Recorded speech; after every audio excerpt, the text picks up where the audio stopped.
you, Jesus. Praise you, Jesus. Hallelujah. Hallelujah. Please close our eyes. We are now entering into the inner chamber. Please close all the doors of that inner chamber within us. And there are 4 chairs there. The Father is there. Jesus is in another chair, on another chair, and the Holy Spirit is sitting on another chair, and we are also sitting with them. And we relate with them through our words, conversation, through counseling. Now begin our session with the Father, Son and the Holy Spirit in our inner chamber. Only we are there. Father is a person, Jesus is another person, Holy Spirit is another person, but only one God. And I myself also is a person. Speak to Jesus, speak to the Father, speak to the Holy Spirit, what all things we feel like. Maybe we need a healing for our own body, or some of our friends are sick. We have some problem with our finance, our business is not doing well. In our ministry, parish, community, we have some problems. We have some character-related weakness.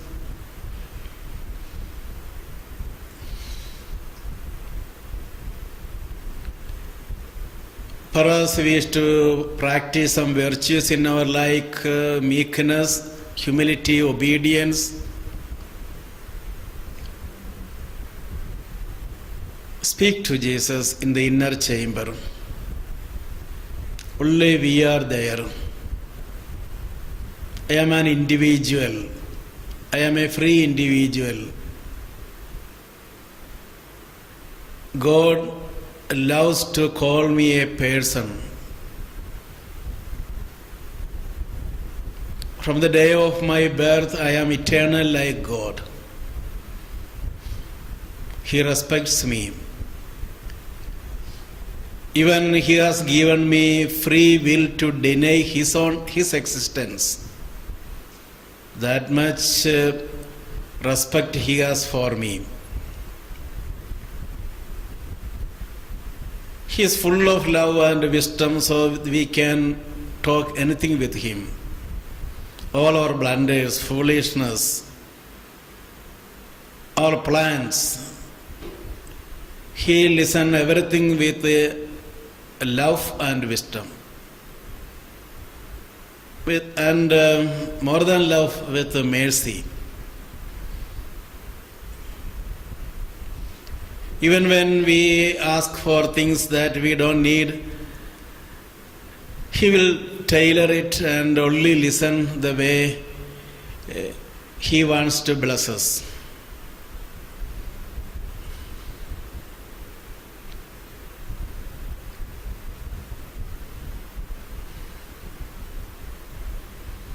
And whenever we are in the presence of the Trinity, what we get is their nature. Now we are in a special sense in the inner chamber in the kingdom of God. Kingdom of God to some extent means relationship with the triune God on earth and after our death in a full way. It is relationship. An intimate relationship is possible while we are on earth we have that much experience of kingdom of God while we are on this earth. After our death, the veil disappears and we come to this relationship in a much more intimate way, in a heavenly way, here in an earthly way. Here we relate with that earthly vessel. There we relate in a spiritual way, in a heavenly way, in an angelic way.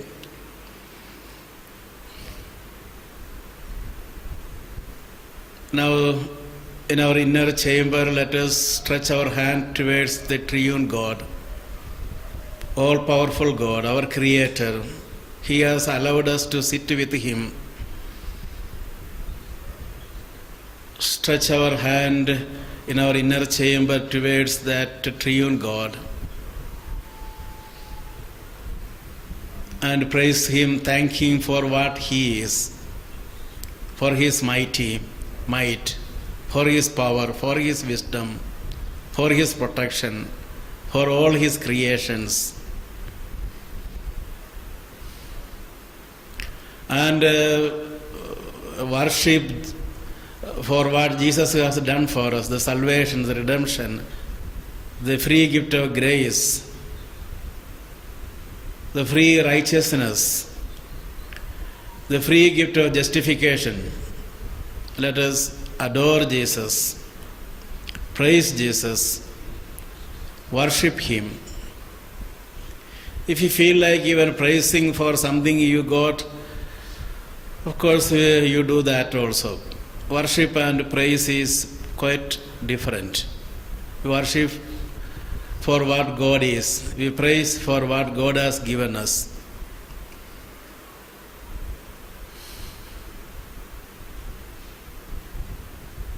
Now let us, in our inner chamber, kneel before the triune God and ask the Trinity to lay their hand on you. Let a mighty power of healing, anointing, deliverance flow on us, so that today we can go on with His protection, with His love, with His wisdom, so that today we can be in the so that we can bring this experience of inner chamber to our day-to-day life. Thank you, Jesus. Thank you, Heavenly Father. Thank you, Holy Spirit.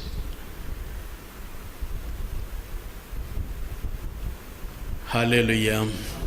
Hallelujah. Hallelujah. Thank you, Jesus. Praise you, Jesus. Hallelujah. Hallelujah. Hallelujah. Thank you, Lord. Praise you, Lord. Thank you, Jesus.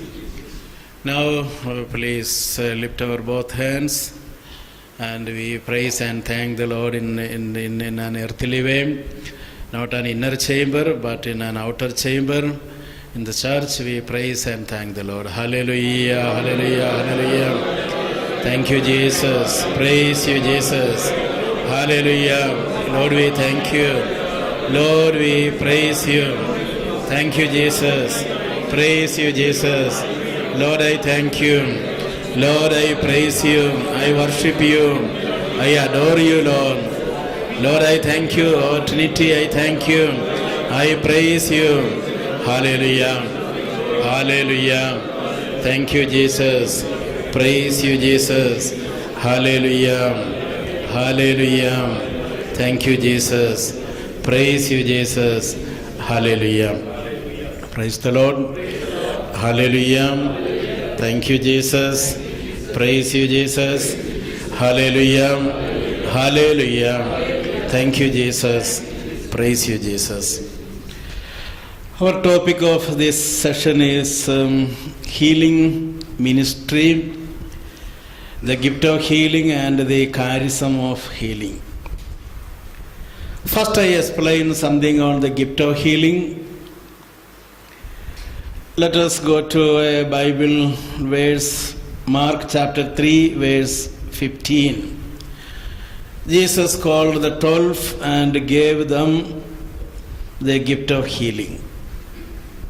I am not elaborating that passage. You know that Mark 3:15. You preach, heal. So not healing never goes alone. Healing goes with preaching, deliverance, prayer, fasting, and all those things. We know all that basic things.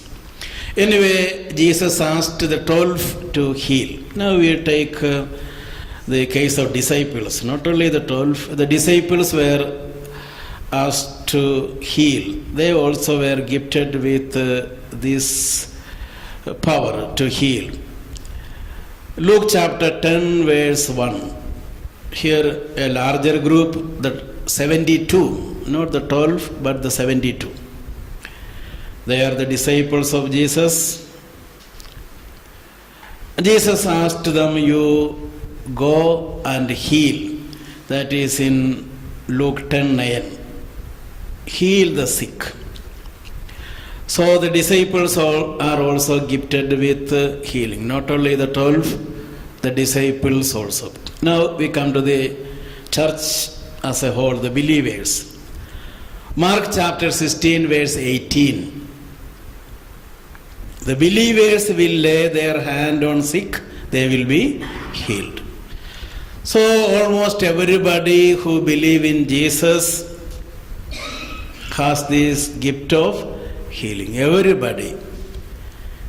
Believer means one who believes in Jesus. Believes in Jesus means Jesus died for me, and because of that death I am redeemed from my sins. That is faith in Jesus.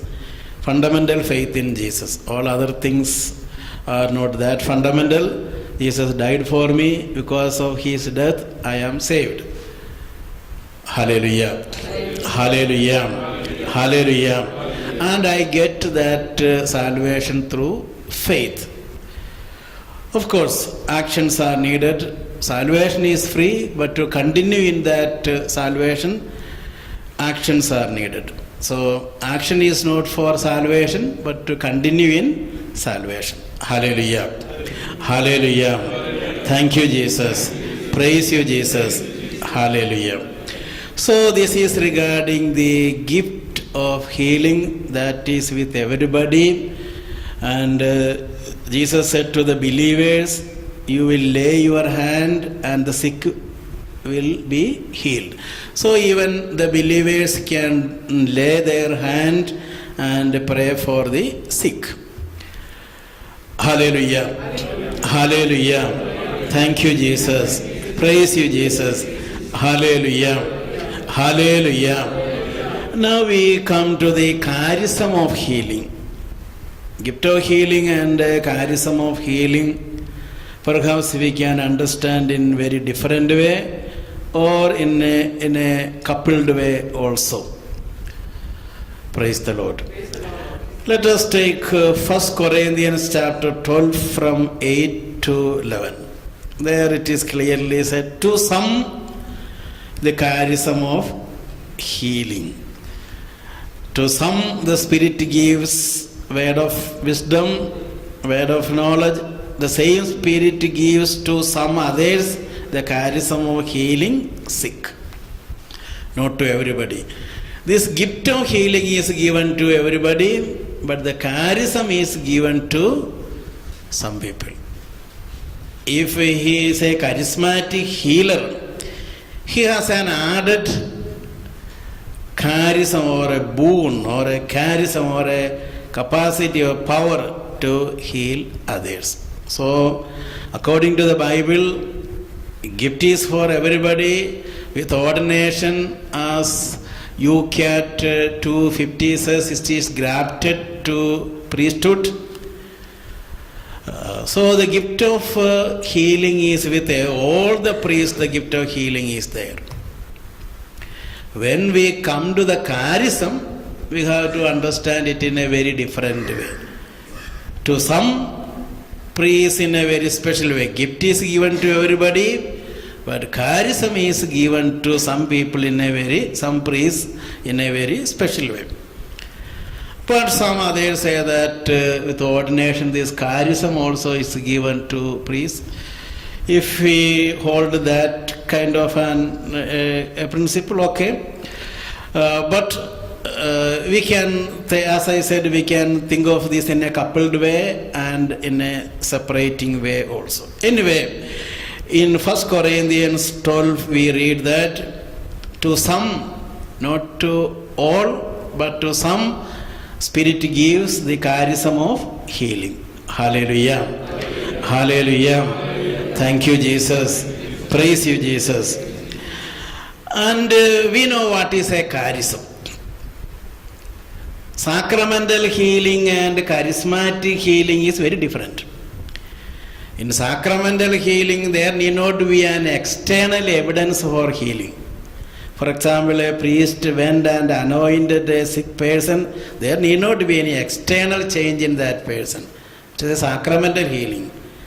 I said this is the body of Christ, but there is no external change in the body. In sacrament, there need not be external change. The accidents remain as itself. There need not be change. There in sacrament also miracles can happen. That is another thing. And sacrament, when sometimes when the priest says his body, it all of a sudden turns to the piece of meat. But Jesus never said it is a piece of meat. Jesus said this is my person. So that miracle also doesn't communicate everything. That is simply a piece of meat, not the whole person. But Jesus said, when Jesus said this is my body, what Jesus meant is that this is myself, fully myself. That is what Jesus meant, the real presence of Him. That is why I said the way we understand the concept of body in Semitic culture, Hebraic way of understanding body, holistic way. Hallelujah. Hallelujah. Thank you, Jesus. In charismatic healing, we expect an external, in all the charisms, we expect an external evidence for that. Even gift of tongues, if I simply make shalawala, that is a kind of gift of tongues. But the real gift of tongues means I surprise somebody speaking another language. There is an external surprisement listening to that language. So with the charism there will be some external surprising element, so that an unbeliever may come to faith with a surprise and shock in a positive sense. Hallelujah. Hallelujah. Thank you, Jesus. Praise you, Jesus. So there is a lot of difference between sacramental healing and charismatic healing, but don't forget that in sacraments also miracle can happen. That is one thing. While anointing, Don Bosco was healed. He received the sacrament of anointing of the sick. At that time that was called extreme unction. But even then he got a mighty healing through that extreme unction, anointing. So sometimes through the sacraments also we get external evidence of healing. So our point is there is a difference between sacramental healing and charism healing or charismatic healing. Hallelujah. Hallelujah. Thank you, Jesus. So all of us, priests, lay ministers, can pray for this charism of healing. Even when we have the gift of healing, we can pray for this charism of healing. Of course, the wind flows where it wills, not where the person who prays wills. The wind flows where it wills. I can be there like a small leaf lying on a branch of a tree. I can never make wind. If the wind comes, I can dance in the sky. That is the concept of I am like a small tender leaf. I can never make wind. I can simply wait for the wind. If the wind comes, I can dance in the sky. Hallelujah. Hallelujah. Thank you, Jesus. So the wind, that is a mighty teaching on the Holy Spirit. Sometimes we think that through some kind of shouting, praising, or such things we can be anointed by the Holy Spirit. But in my case, my anointing with the Holy Spirit was in a very silent way. I attended a retreat with a lot of expectation because I was going through a terrible tension to become a priest or not. Because I used to go to the church as a seminarian theology student, and I used to preach God is love, that saint experienced God's love and such things. Whenever I preached, I used to go to a terrible tension. I am preaching something I never experienced. So I began to think, oh, my life is a useless life. I am preaching something I never experienced. I am wasting my time. So with regard to my occasion, in that stage also there was a big tension within me. To proceed, if I proceed in the seminary, automatically I will become a priest after 2 years. But I am preaching something that I have never experienced. So I went for a retreat, this charismatic type of a retreat. There I hear a lot about the Holy Spirit. Of course, I have studied on charisms, gifts and such things in the seminary, but there I heard a lot about Holy Spirit. In my case, I started a prayer like this: God, give me God experience when I was in the 7th standard. That means when I was 12 years old. Because I read the book of Teresa of Elysium, and I started praying like this: Lord, give me God experience, because I read in her book that there are some experiences she had. I went with this prayer, and when I came to philosophy, I almost forgot that prayer, but I used to pray every day before I sleep. Before I sleep, I sit on the cot and pray, Lord, give me God experience, and I sleep. And during the retreat, the preacher said that the last way is a wonderful day for you. We will lay our hand on you. Some of you will fall down. Some of you will smile. Some of you will laugh. You get gift of tongue. Such things they were saying. So I prepared myself very well. In that retreat, there was 24 hours of fasting. I fasted even without water because I had to take a decision. I think I fasted without water. I am not very clear now, I think, because anyway, I fasted very well that day, and I had a good counsel with the leader of the retreat, because I have to take a decision now to continue with the priesthood or not. Because with that intention only I went during the holy day for a special retreat. And I had a very good confession, even about all things that came to my mind, even with my small things, I confessed, very good confession, and everything what they said to me, I completed everything. And they came and they laid their hand on me, nothing happened to me. And after that, there was a session of testimony. A lot of people came and said they had that experience, this experience. Up to this time, I have never experienced such a joy and so on. Then I began to, this simple people came from home. They were away from kitchen for 5 days. And no washing, no cooking, no fire, nothing. So eating and clapping the hand. So they say it was. So I began to judge it like that. They say that they enjoy some kind of joy. Yes, they are enjoying because they are away from kitchen or from something like that. So I began to think like that. So I got more discouraged after the retreat. 2 days after the retreat, I came to the seminary. Even now I remember the room at night. I began to pray the same prayer. Now I am a bit discouraged after retreat. But I said the same prayer because it's a normal prayer for me when it began when I was 12 years old. God give me God experience. So I sat on my cot and prayed for that. It was night. I switched off my light. I was just preparing for my sleep. When I prayed that day, all of a sudden a kind of voice came, what foolish prayer you are doing. You are wasting your time for many years. Kind of a tempting voice came into me. Then all of a sudden I have seen a bright, very bright light, as far as I remember now, a very bright light. And from that light, a tiny part or something saturated my whole body. I began to cry there without my knowledge.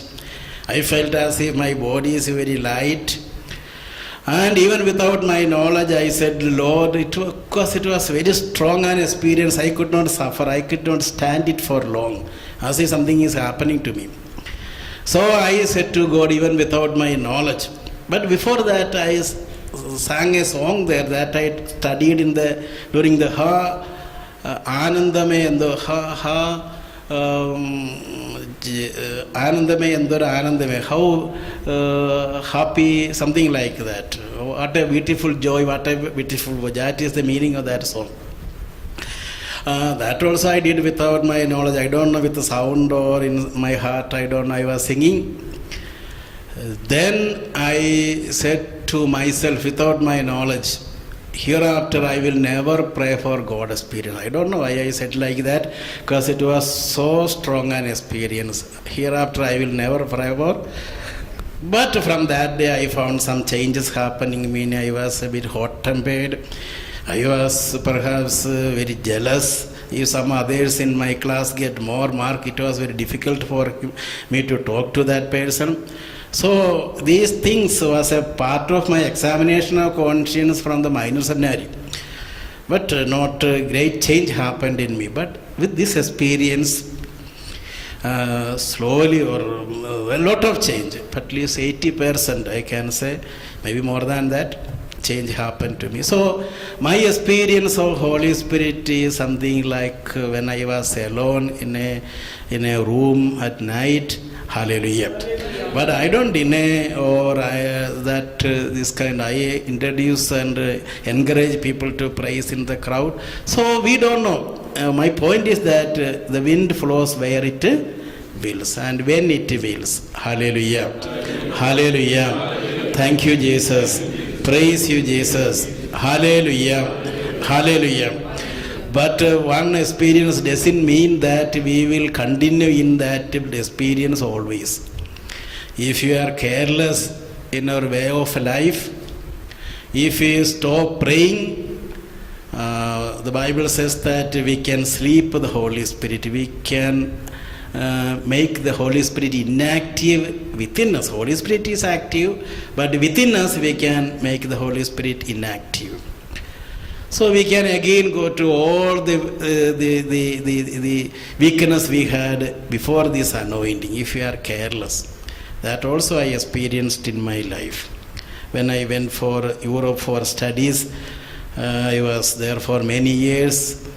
So slowly I was not able to be always with the word of God and so on. Slowly I used to praise and thank for everything. Even when bus is not coming at the right time, I used to praise and thank the Lord. It was something normal for me after this anointing experience. But after some time I began to feel that I get irritated when things doesn't happen as I expect. Then I understood my anointing is slowly falling down. So one experience doesn't mean that we are always in that anointing. To continue in that anointing, as St. Paul said, we have to fight to ourselves. Hallelujah. Hallelujah. Hallelujah. The anointing is a gift, but our response to that anointing is a fight. So gift and fight. Hallelujah. Forgiveness is a gift, but our response to that gift is a fight. Hallelujah. What we get through confession is a gift, but to leave out that confession, a big fight is needed. Hallelujah. Hallelujah. Thank you, Jesus. Praise you, Jesus. So we come to the part charism of healing. Hallelujah. The Old Testament also we have some testimonies of charismatic healing. I simply pick up one. In the Old Testament, God is introduced as a healer. You know that passage. What is that passage? Exodus 15, 26, 27. I am a healer. I am the healer, not a healer. I am the healer. I am the Lord who heals you. So God is the healer. God is the person. So God is the healer. Jesus is the healer. We are healers. Jesus is the healer. That is the difference between Jesus and we. Jesus is the healer and we are healers.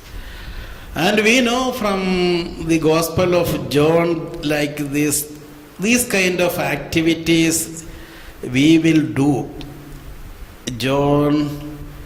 Jesus said that you will do the same things I did and more than what I did. John 14:12. John 14:12. You will do the same things, same works that Jesus did and greater works. Hallelujah. How many of you think that you need not lift your hand? I don't want to see your hand lifted. But how many of you think that you can do the same things that Jesus did? A question put to yourself. If your answer is no, in John 14:12 it says you will do the same things and greater things. Hallelujah. Not everything that Jesus did, not resurrection, incarnation, not those things. The works Jesus did, the charismatic works Jesus did. Hallelujah. Hallelujah. And we have many testimonies of saints like Saint Anthony. When we read his biography, we are surprised. And when we read the biography of some of the saints in the Catholic Church, we are surprised. This Bible statement of Jesus got fulfilled in their work. Many number of miracles and charismatic works were seen and recorded in their life. Hallelujah. Hallelujah. Thank you, Jesus. So now we go to an incident of charismatic healing. This is a work, charismatic healing, not a sacramental healing, from the Bible, Old Testament. Isaiah 38:21. Isaiah 38:21. Here a king, a very good king, a young king, Hezekiah, is sick or was sick. And Prophet Isaiah, he is a charismatic healer. He went near King Hezekiah, but he got a word of knowledge. Word of knowledge. The word of knowledge is that yes, I came for a healing, but the Lord gave a word of knowledge. Usually we don't communicate such a word of knowledge in our ordinary charismatic sessions. The word of knowledge is that Isaiah said to King Hezekiah, you prepare for your death. Even though I came to heal you, you will die in this sickness. So it was a shock for King Hezekiah. He was a very good king. So he began to pray, Lord, why should I die by this sickness at this young age? Why? Just like Job was asking. He was crying, he was full of sorrow, not even able to look at the visitors. He was looking to the side of the wall and lying on the bed. He was not even looking at the visitors who came to comfort him. Then God said to Isaiah again, you once again go to him. I give you another word of knowledge. You say to King Hezekiah like this, you will be healed of this sickness and you will live 15 more years. Hallelujah. And in charismatic healing we can use some articles also, maybe oil, holy water, some other articles we can use. Here Isaiah used a cake of figs, a cake, a bread. on the boils and prayed, and all of a sudden King Hezekiah was a charismatic. All of a sudden he was healed. Not gradually, all of a sudden. A miraculous healing. Sometimes it can be gradual also, but here it was a charismatic, miraculous healing. Hallelujah. So these kind of healings are called charismatic healings. Here we understand how the Lord acted with the word of knowledge. Once he gave one word of knowledge, then after a few minutes he changed, a few minutes or few hours, we don't know, he changed the word of knowledge and gave another word of knowledge of healing. God is free to do anything he wishes. Hallelujah. Hallelujah. When we get a message that you are going to die, that doesn't mean you are going to die. If you pray, perhaps God will give you another word of knowledge. Hallelujah. Hallelujah. Thank you, Jesus. Praise you, Jesus. So if a mighty healer come and say to you that perhaps he got a word of knowledge, you are going to die in few hours, but even then you can pray. You don't take it as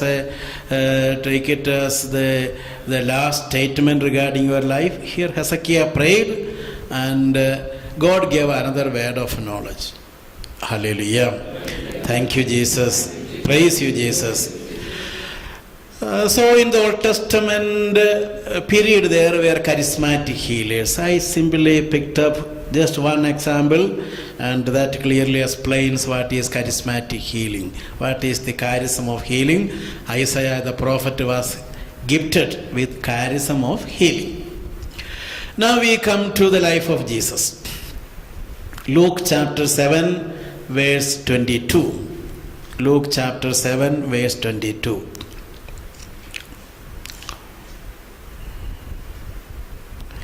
We need not say that the charism of healing was very evident with Jesus. With Jesus, all the charisms and what all things are possible, spiritually, physically speaking, all those powers were with Jesus because he is God. Luke 7:22. The blind see.